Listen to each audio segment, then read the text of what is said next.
Hello! Hi! Welcome to cook with Sharbari. నేను మీ కవితా దేవరాజ్. ఈరోజు మటన్ కర్రీ అండి. మటన్ లేకుండా మటన్ కర్రీ. ఏంటో తెలుసా? ఇవేంటో గుర్తుపట్టారా? పనసకాయలండి. ఆన్లైన్‌లో తెప్పించాను. నేను ఇంకా చిన్న పీసెస్ కట్ చేసుకున్నాను. చాలా బాగుంటుంది కర్రీ. తప్పకుండా ట్రై చేయండి. నేను ఈ సైజులో ముక్కలు కట్ చేసుకున్నాను. మీ ఇష్టం, మీకు నచ్చిన సైజులో మీరు కట్ చేసుకోవచ్చు.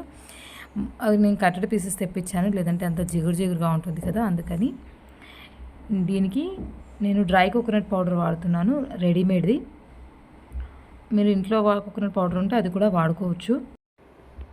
గరం మసాలా దినుసులు, బిర్యానీ ఆకు, దాల్చిన చెక్క, ఇలాచి, సాజీరా, లవంగాలు, ధనియాల పొడి, గరం మసాలా, కారం, ఉప్పు. ఇవి పేస్ట్ చేసుకోవాలండి. గసగసాలు, కాజు, నువ్వులు, పల్లీలు, వీటిని నానబెట్టైనా పేస్ట్ చేసుకోవచ్చు. లేదంటే కొద్దిగా వాటర్ వేసి అయినా పేస్ట్ చేసుకొని పక్కన పెట్టుకోవాలి. 2 టమాటోలు, దీన్ని కూడా ప్యూరీ చేసుకోవాలి. ఒక 4 పచ్చిమిర్చి, కొద్దిగా కరివేపాకు, ఒక పెద్ద సైజు ఉల్లిగడ్డ, పసుపు, అల్లం వెల్లుల్లి పేస్ట్, ఆయిల్. ఇంతేనండి. దీంతో మనం ఇప్పుడు ప్రిపరేషన్ స్టార్ట్ చేద్దాం. ప్యాన్ పెట్టుకున్నాను ఇండక్షన్ పైన. ప్యాన్ వేడైపోయింది. ఇప్పుడు ఒక 2 టేబుల్ స్పూన్స్ అంత ఆయిల్ వేస్తున్నాను. డ్రై చెప్పాను కదా మసాలాలు, ఇలాచి, లవంగా, సాజీరా, దాల్చిన చెక్క, బిర్యానీ ఆకు, అవన్నీ వీటిని వేసేసి వేయించుకోవాలి ఫస్ట్.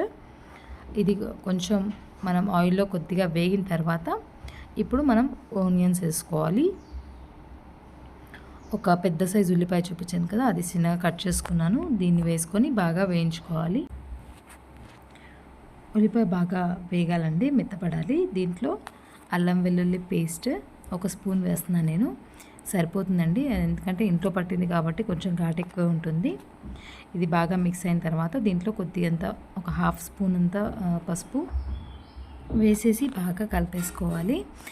వెల్లుల్లి పచ్చివాసన పోయే వరకు బాగా కలిపేసుకొని ఇప్పుడు దీంట్లో ఒక 2 స్పూన్లు కారం వేస్తున్నాను. మన స్పైసీకి తగ్గట్టుగా కారం వేసుకోవాలి. 1 స్పూన్ సాల్ట్ వేస్తున్నాను. అంటే సాల్ట్ మనం టేస్ట్ చూసుకొని మళ్ళీ వేసుకోవచ్చు కదా, అందుకని నేను ఇది కొంచెం ఆయిల్లో కొద్దిగా వేగేంత వరకు బాగా కలిపేసుకొని టమాటో ప్యూరీ వేసుకుంటున్నాను. ఒక పెద్ద టమాటో ప్యూరీ వేసేసుకుంటున్నాను. ఇది బాగా మన ఉండలు లేకుండా బాగా కలిపేసుకోవాలి. దీన్ని మూత పెట్టేసి కొద్దిసేపు మగ్గించుకోవాలి. ఆయిల్ పైకి తేలుతుంది. అప్పటి వరకు మనం మూత పెట్టి మగ్గించుకుందాం.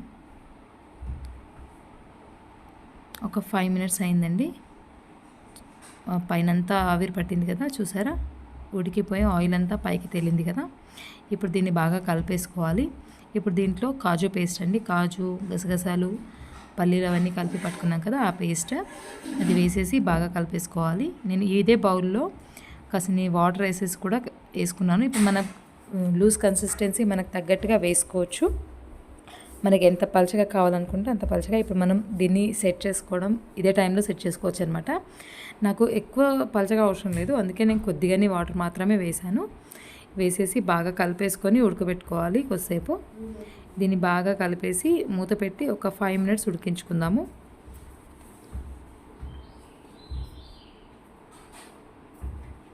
ఫ్రెండ్స్, తప్పకుండా ట్రై చేయండి, చాలా బాగా అవుతుంది టేస్ట్. ఎలా వచ్చిందో నాకు కమెంట్ బాక్స్లో తెలియచేయండి. చూసారా, నేను కొంచెం పలచగా చేయాలనుకుని కొద్దిగంత వాటర్ వేసాను. కొత్తగా చూసిన వాళ్ళైతే నా ఛానల్కి సపోర్ట్ చేయడానికి ఖచ్చితంగా సబ్స్క్రైబ్ చేసుకోండి.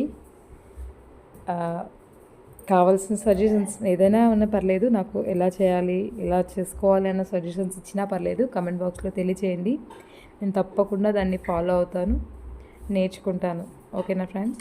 దీన్ని కొద్దిగా మూత పెట్టేసి ఒక 5 మినిట్స్ వరకు ఉడకబెట్టుకుందాము.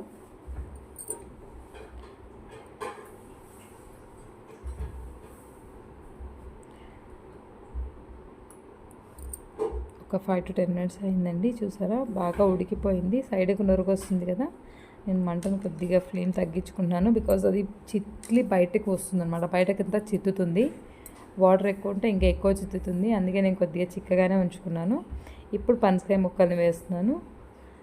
వేసేసి బాగా కలిపేసుకొని మూత పెట్టి ఉడికించుకోవాలి. ఈ పనసకాయ ముక్కలు అసలు ఎంత అంటే అసలు మటన్ ముక్క తిన్నట్టుగానే ఉంది తింటుంటే. మటన్ తినాలన్న ఆశ ఉండి నాన్ వెజ్ తినని వాళ్ళు తప్పకుండా ట్రై చేయండి, చాలా బాగుంటుంది. మనకి హెల్దీ కూడా పనసకాయ.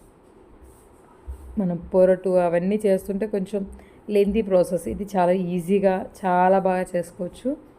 కటింగ్ ఒక్కటి మనకి కటింగ్ పీసెస్ దొరుకుతున్నాయి కాబట్టి వాటిని తెచ్చుకొని పెట్టుకుంటే ఈజీగా చేసుకోవచ్చు.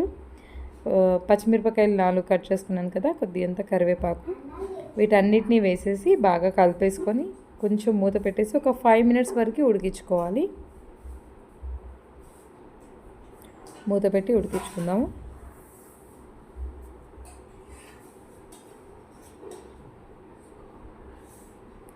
ఒక 5 మినిట్స్ తర్వాత చూసారా, సైడ్కి కొద్దిగా ఆయిల్ వచ్చేసింది కూడా. మనకు కర్రీ రెడీ అయిపోయిందండి. ఇది బాగా కలిపేసుకొని వేడివేడిగా సర్వ్ చేసుకోవడమే. నేను బౌల్లోకి తీసి చూపిస్తాను మీకు. ఇలా చేసుకుంటే మనకి టేస్ట్ ఉంటుంది. పిల్లలకి చాలా ఇష్టంగా తింటారు. నేను లాస్ట్లో కొద్దిగంత కొత్తిమీర వేసేసి కలిపేసుకున్నాను. That's all friends. తప్పకుండా లైక్ చేయండి, ఓకేనా. స్టవ్ ఆఫ్ చేసేసాను. దీన్ని బౌల్లోకి సర్వ్ చేసుకుందాము. చూసారా, మటన్ ముక్కల్లా ఎంత బాగా కనబడుతున్నాయో, సూపర్గా కనబడుతున్నాయి కదా. టేస్ట్ కూడా అంతే బాగుందండి. తప్పకుండా ట్రై చేయండి. స్పైసెస్ వచ్చేసి మన స్పైస్ని తగ్గట్టుగా వేసుకుంటే సరిపోతుంది.